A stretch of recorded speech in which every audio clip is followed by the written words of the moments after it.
사람이 됩시다 하는 말씀으로 여러분과 함께 이야기를 나누려고 합니다. 어떤 회사의 사장님이 신입사원을 뽑는 거예요. 그리고 이제 다 면접을 보고 이제 마지막 두 사람 중에 한 사람을 선택을 해야 되는데 여자 청년 둘이 이제 자리에 앉은 거예요. 한 명은 봤더니 외모가 출중하고 능력이 뛰어나는 아이인데, 청년인데 예수님을 믿지를 않아요. 그리고 또 다른 한 명의 여자 청년은 이 옆에 있는 아이보다는 외모도 좀 떨어지고 능력도 조금 떨어지는데 예수님을 참 잘 믿는데요. 그러면 여러분이 사장님이라면 여러분은 이 둘 중에 누구를 선택하시겠습니까? 외모와 능력을 보고 선택하시겠습니까? 아니면 그 신앙을 보고 선택하시겠습니까? 할렐루야. 청년들하고 얘기를 하면서 나중에 남편이나 신랑을 만날 때 외모나 학력이나 이런 걸 보고 선택하겠느냐 아니면 믿음을 보고 선택하겠냐 그러면 다 믿음을 보고 선택한대. 하나님을 향한 믿음을 보고 열심 보고 선택해야죠. 그런데 나중에 이렇게 와가지고 고민해가지고 물어보는 거 보면 목사님 조금 학교가 좀 거시기 해가지고 너 왜 그 남자 좋더만 왜 안 만나냐? 목사님 좀 배가 좀 나와가지고 이게 쉽지가 않아요. 쉽지가. 어떠한 학생이 버스를 탔어요. 10,000원 버스인데 딱 봤더니 맨 뒷자리에 정가운데에 자리가 딱 남아가지고 얼른 뛰어가지고 딱 앉았단 말이에요. 앉고 봤더니 왼쪽 오른쪽이 다 여자가 앉은 거예요. 야, 이거 땡 잡은 거 자리가. 근데 왼쪽을 살짝 견눈질해서 봤더니 자유분방하게 생겼어. 왼쪽에가. 그런데 오른쪽을 살짝 봤더니 연예인 뺨치는 외모가 생긴 거예요. 그래가지고 앉아가지고 이렇게 했는데 운전석가 이제 왼쪽으로 튼다고 왼쪽으로 쭉 틀으니까 어떻게 돼? 몸이 오른쪽으로 연예인 뺨친 쪽으로 딱 간단 말이야. 그러니까 이 청년이 마음속으로 기도하는 거, 주여 뜻대로 하옵소서. 곧바로 세워지고 가는데 이번에는 운전수가 오른쪽으로 틀으니까 몸이 왼쪽으로 가면서 자유분방한 여자 쪽으로 가니까 마음속으로 기도하는 거예요. 주여 시험에 들지 않게 하옵소서. 이게 뭐냐면 외모 지상주의예요. 외모 차별주의. 2000년도 8월 달에 미국의 칼럼니스트인 세피어라고 하는 사람이 루피즘이라고 하는 영어를 발표를 하면서 이 세상의 사람들은 외모를 보고 사람을 판단한다. 외형을 보고 사람을 판단한다는 것을 이야기를 하면서부터 이 외모지상주의라는 말이 나오기를 시작을 했어요. 사람의 능력이 어떤지 그 속사람의 모양이 어떤지를 보지 아니하고 일단 외모를 보고 판단하는 거예요. 그리고 그래도 내가 만날 사람이라면 이 정도쯤은 외모가 되고 외양을 갖춰야 된다라고 기준을 정해놓고 그 기준에 맞지 않으면 만나지도 않고 대하지도 않고 더 심하게 말하면 사람으로서 취급을 안 하는 거예요. 직장도 그렇고요. 사회도 그렇고요. 세상도 그렇고요. 그 직장에서 신입사원을 뽑거나 어떤 사람들을 만들고자 할 때는 그 직장에서 정한 외모, 외양의 기준이 있는 거예요. 그래서 그 기준에 맞지 않으면 그 내심이 어떻든지 모양이 어떻든지 그 마음에 들어있는 것이 무엇이 들어있든지 일단은 서류 심사에서 탈락이에요. 세상은 외모 지상주의. 우리 자녀들이 만약에 외모 때문에 취직을 못한다. 우리 자녀들이 학력 때문에 세상에서 살기 어렵다. 면접을 바로 간 두 사람 자녀 중에 한 명, 좀 능력이 떨어지고 조금 외모가 떨어지는 자녀가 내 자녀다. 그래서 세상 사람들로부터 판단받고 지적당한다. 누가 좋아하겠어요? 아무도 없어요. 여러분, 은혜로 사십니까? 외모로 사십니까? 무엇으로 사십니까? 사람들을 판단하고 결정하고 사람들을 만나고 내가 좋아하는 사람, 싫어하는 사람 결정할 때 은혜로 사람을 선택하십니까? 외모나 외양을 보고 선택하십니까? 잠언서 28장 21절을 보면 하나님께서 말씀하시기를 사람에 따라 차별하는 것은 좋지 않으니 사람은 한 조각 빵 때문에 죄를 지을 수 있기 때문이다. 이렇게 말을 해요. 사람은 믿을 것이 못 된다는 거예요. 외모는 판단할 것이 안 된다는 거예요. 빵 한 조각만 가지고도 여러분 뉴스나 텔레비전을 보세요. 멀쩡하게 생긴 사람들이 테러 일으키고 사람 죽이잖아요. 아니 저 멀쩡하게 생겼는데. 사람의 겉모양 보고서는 알 수가 없는 거예요.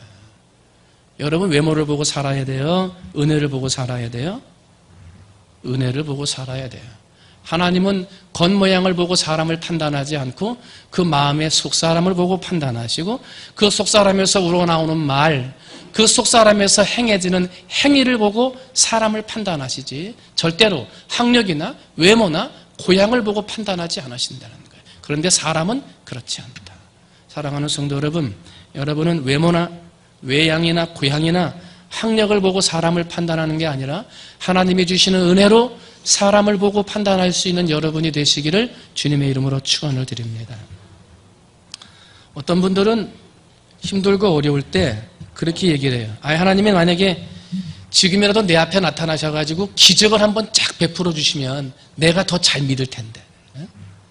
하나님이 살아계시는 기적을 쫙 보여주시면 내가 하나님을 더 잘 믿고 더 잘 나갈 텐데 나한테는 기적을 안 주신다고.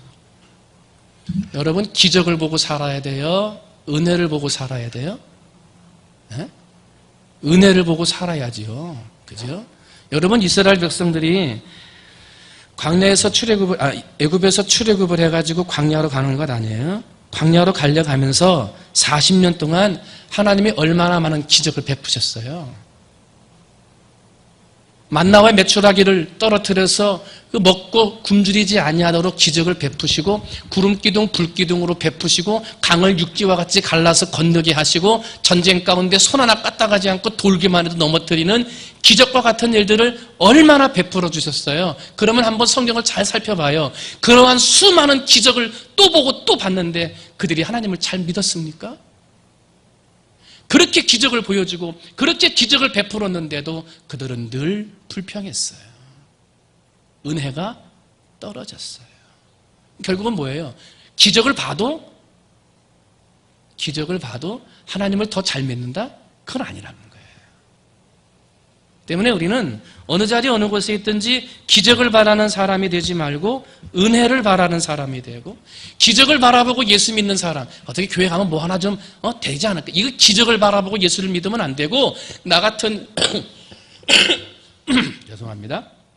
나 같은 죄인을 구원해 주시고 살려주신 하나님의 은혜에 감사해서 은혜를 바라보고 예수 믿는 사람이 되어야 되는 거예요. 여러분 그와 같은 은혜를 붙들고 사는 여러분이 되시기를 주님의 이름으로 축원을 드립니다.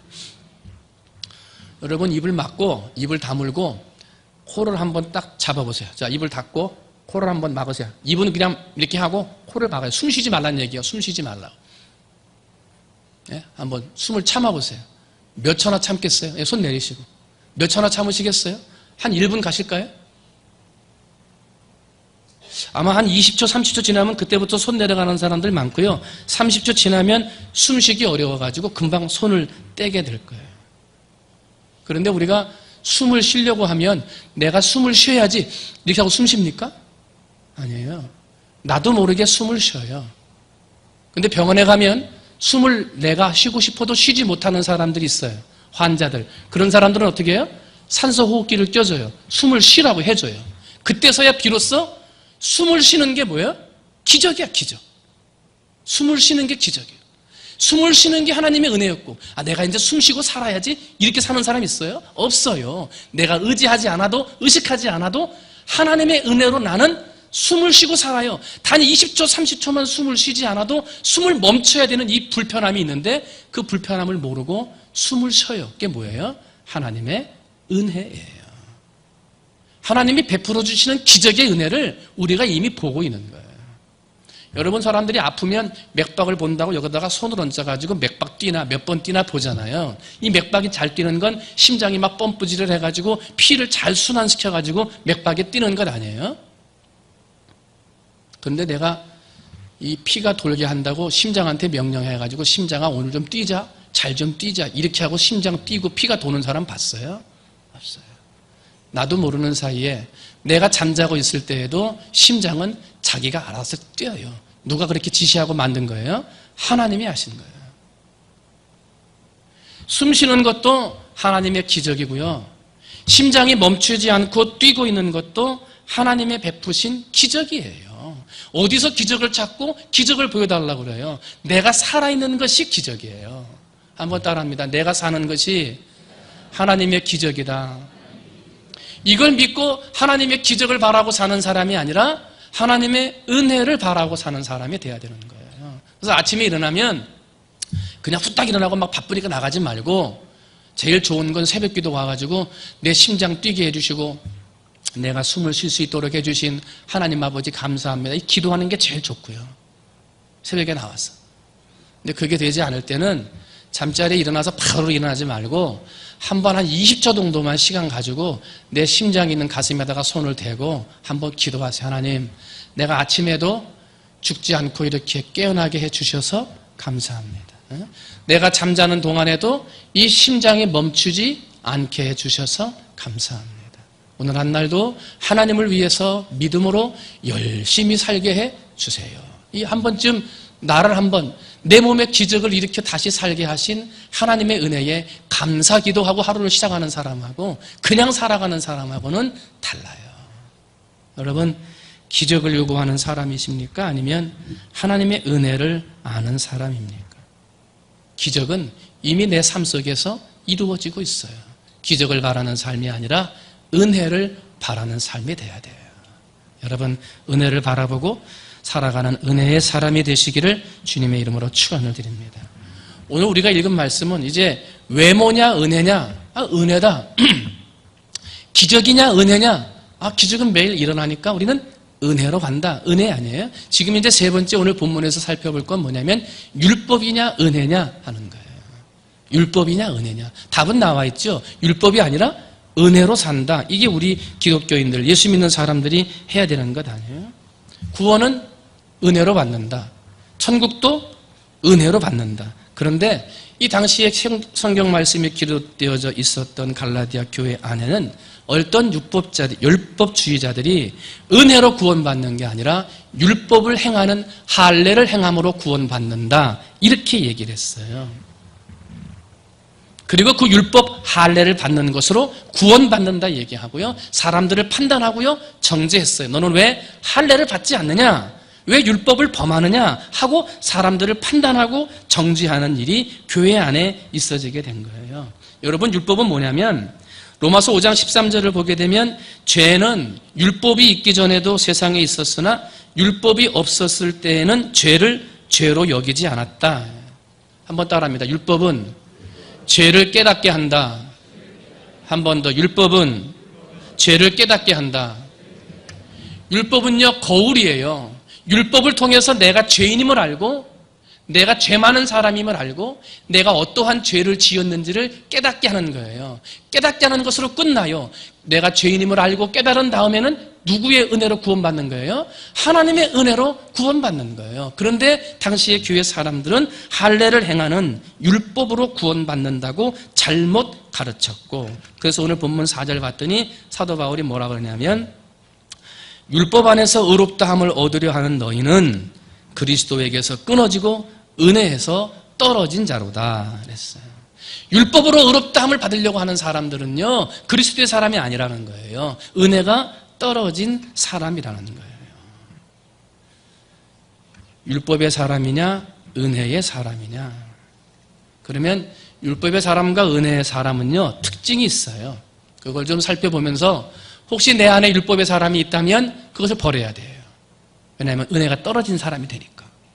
그러나 내 안에 은혜의 사람의 특징의 모습이 있다면 그걸 더 발전시켜야 돼요. 왜? 은혜의 모습이 축복의 시작이 되기 때문에. 그러면 어떤 특징이 있어요? 율법의 사람과 은혜의 사람은 자신에 대한 평가가 달라요. 한번 따라합니다. 나만 바라본다. 누굴 바라봐요? 나만. 은혜의 사람은 나를 보기 전에, 은혜의 사람은 나를 보기 전에 다른 사람을 먼저 봐요. 그런데 율법의 사람은 남을 볼 줄 모르고 항상 자신만을 먼저 봐요. 내가 제일 의롭다. 내 생각이 옳다. 내가 제일이다. 내가 기준이다라고 생각을 하면서 다른 사람들의 말과 생각은 무시하고 우습게 생각을 하는 거예요. 자신이 우월하다라고 하는 생각을 많이 갖고 있는 거예요. 마태복음 18장에 바리새인의 기도가 나와요. 바리새인은 계명을 지켰다, 순종했다, 금식 기도도 했다, 11조도 잘 드린다고 자신을 자랑해요. 나는 저 세리와 같이 죄인들과 같이 않음을 감사하다고 그걸 가지고 감사해요. 하나님 앞에서 자신의 의를 자랑하는 우월의식에 빠져 있었어요. 요한 3서에 보게 되면 디오드레베라고 하는 사람이 이름이 나와요. 사도 요한은 그 디오드레베라고 하는 사람을 뭐라 그러냐면 으뜸되기를 좋아하는 사람, 이렇게 표현을 했어요. 교회에서 자기보다 더 존경받고 더 인정받는 사람이 생기면 이 디오드레베가 어떻게 했냐면 그 사람을 비방해요. 그 사람을 험담해가지고 교회에서 내쫓는 사람이에요. 나 아니면 교회가 안 된다는 생각으로 나보다 잘난 사람, 나보다 앞서가는 사람은 끌어내렸던 사람이 디오드레베예요. 그래서 사도 요한은 디오드레베 같은 사람을 조심하라, 그렇게 말했어요. 이 어떤 사람이에요? 율법의 사람. 율법의 사람은 자기밖에 몰라요. 그런데 은혜의 사람은 나를 보고 내가 죄인임을 알아요. 남에게 뭔가 얘기를 하려고 하다가도 내가 죄인인데, 같은 잘못을 범하고 실수하는 죄인인데 이렇게 말해서 되겠나 하고 나를 돌아봐요. 항상 겸손해요.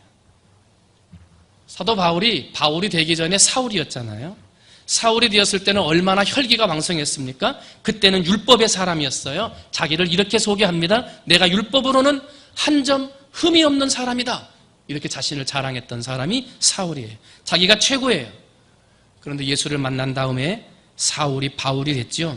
그 다음에 뭐라고 고백해요? 나는 죄인 중에 괴수다. 예수를 만나기 전에 은혜가 떨어졌을 때는 나는 한 점 흠이 없는 사람이라고 나의 의를 자랑했던 사람이 예수를 만나고 은혜 충만해지니까 뭐라 그래요? 나는 죄인 중에 괴수다. 나를 바라보는 눈이 달라졌어요. 오라, 나는 곤고한 사람이라. 이 사망의 몸에서 누가 나를 건져내려. 여러분, 은혜의 사람입니까? 율법의 사람입니까? 두 번째로, 율법의 사람과 은혜의 사람은 나를 바라보는 것도 다르고 다른 사람을 바라보는 게 달라요. 율법의 사람은 다른 사람을 비난하고 비판하고 정죄해요. 율법의 사람들은 예수님을 보고도 죄인의 우두머리라 그랬어요. 귀신의 왕이라고 서슴없이 공격을 했어요. 예수님께서 세리와 창기들과 함께 밥을 먹으며 그들과 함께 거하는 것을 보고는 죄인들과 한통속이다. 저런 사람이 어떻게 메시아가 될 수 있겠느냐라고 예수님을 공격했어요. 가늠한 여인을 때려 죽이기 위해 많은 군중들이 돌을 들고 모여들었어요. 죽음의 공포로 떨고 있는 여인 앞에 예수님이 서 계셨어요. 돌을 치려던 사람들이 예수님을 시험하지요. 모세의 율법에는 가늠한 여인을 돌로 쳐 죽이라 했는데 당신의 생각은 어떻습니까? 하고 주님께 물어요. 여기에는 무서운 음모가 담겨져 있는 거예요. 돌로 쳐 죽여야 한다라고 하면 너 평소에 사랑하라 말하더니 그 말이 틀린 것 아니냐 하고 말할 것이고, 반대로 돌로 치지 말라 하면 모세의 율법을 어긴 자라라고 말하려고 그들은 애매한 질문을 한 거예요. 공격한 거죠. 그때 예수님은 허리를 굽혀 바닥에다가 글씨를 쓰셨고 너희 중에 죄 없는 자가 돌로 치라 그랬어요. 저 여인은 가늠한 여인이고 돌로 쳐서 죽어야 할 여인이라고 율법으로 판단했던, 남을 보고 율법으로 판단했던 그 군중들이 너희 중에 죄 없는 자가 돌로 치라 라고 하는 죄를 읽으면서 자신의 죄를 떠올린 거예요. 그제서야 내가 죄인임을 깨달은 거예요. 나도 저인과 똑같은 죄인임을 알고 그들은 살그머니 돌을 내려놓고 다 돌아갔어요.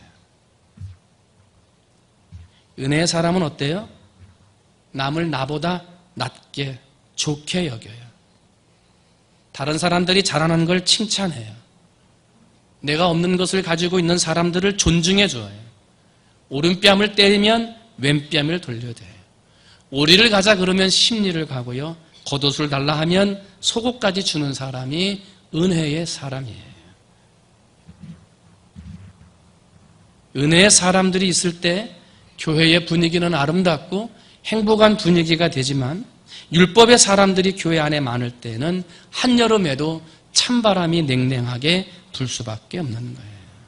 여러분, 남을 바라보고 남을 판단할 때 여러분은 율법의 사람이십니까? 아니면 은혜의 사람이십니까?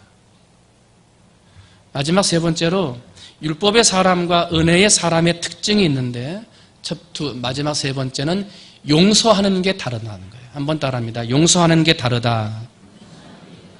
율법의 사람은 용서하거나 이해하지 못해요. 함이 아버지의 부끄러운 부분을 보고 덮어주지 못하고 용서하고 이해하지 못했던 것처럼요. 율법주의자들은 용서하고 이해하지를 못해요. 예수님이 그토록 용서하고 그토록 사랑하라고 그토록 이해하며 살라고 가르쳤지만 율법주의자들은 눈 하나 깜빡하지 않았어요. 한국 교회사를 보면 재미있는 기록이 있습니다.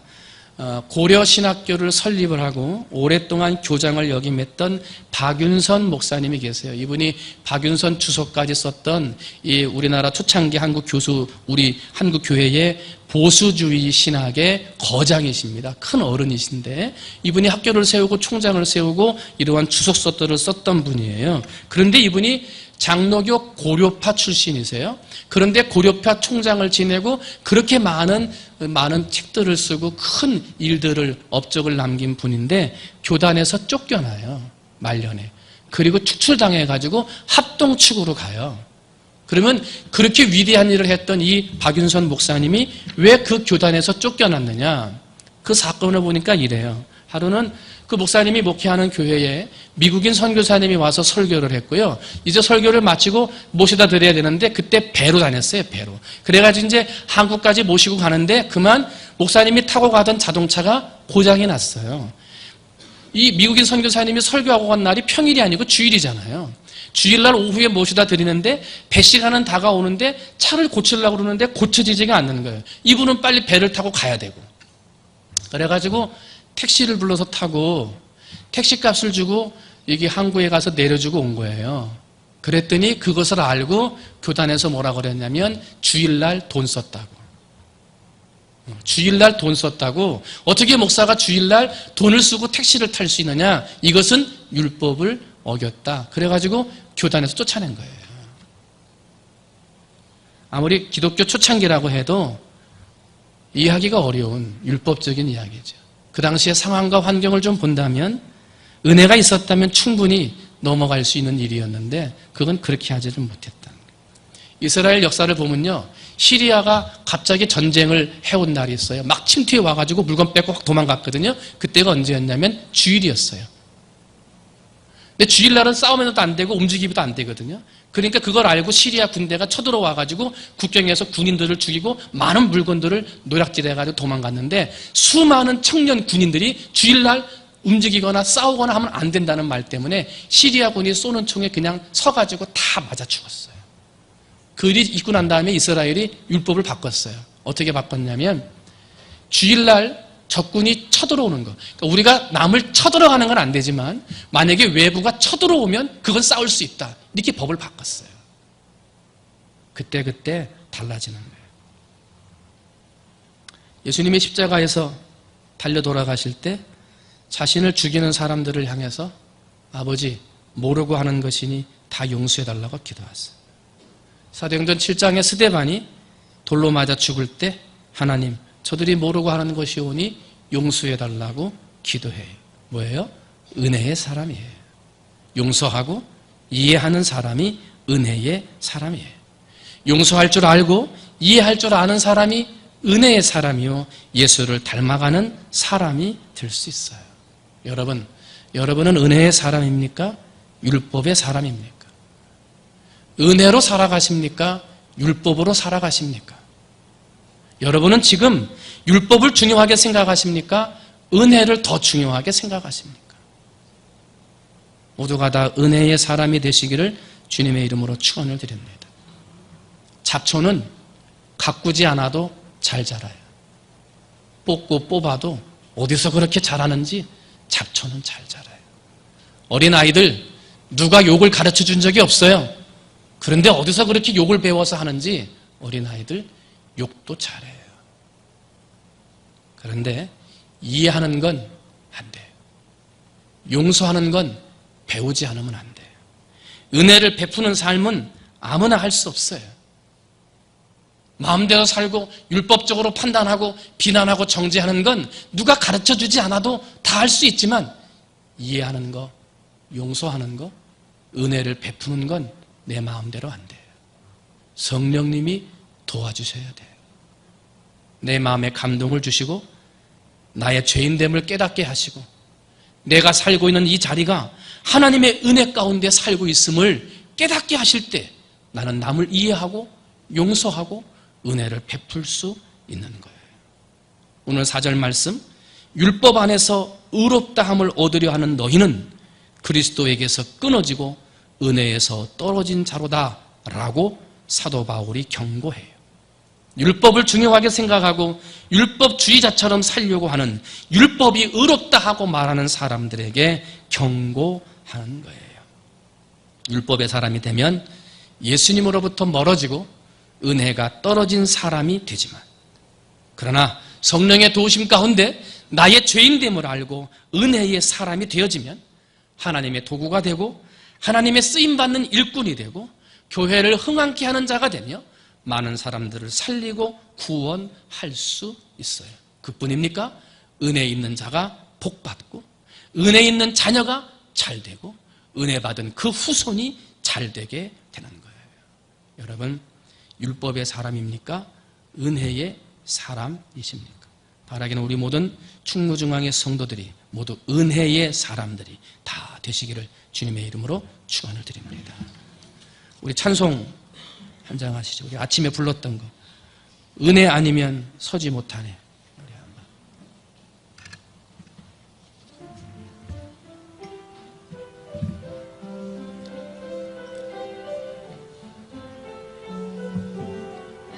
어둠 속 헤매이던 내 영혼, 어둠 속 헤매이던 내 영혼, 갈 길 몰라 방황할 때에 주의 십자가 영광의 그 빛이 나를 향해 비추어 주셨네. 주홍빛보다 더 붉은 내 죄 그리스도의 피로 씻기어 완전한 사랑 주님의 은혜로 새 생명 주께 얻었네. 은혜 아니면 나서지 못하네. 십자가의 그 사랑 능력 아니면 나서지 못하네. 은혜 아니면 나서지 못하네. 놀라운 사랑 그 은혜 아니면 나서지. 한 번 다시 합니다.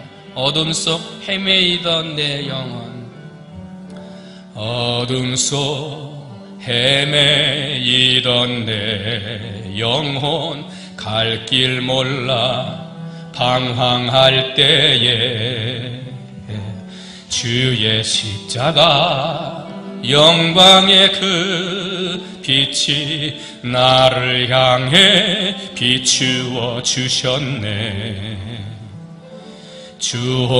주홍빛보다 더 붉은 내 죄 그리스도의 피로 씻기어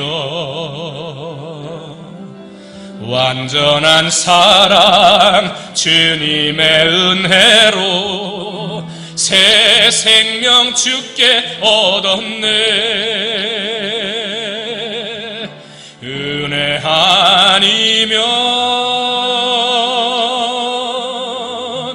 나서지 못하네. 십자가의 그 사랑 능력 아니면 나서지 못하네. 은혜 아니면 나서지 못하네. 놀라운 사랑 그 은혜 아니면 나서지 못하네.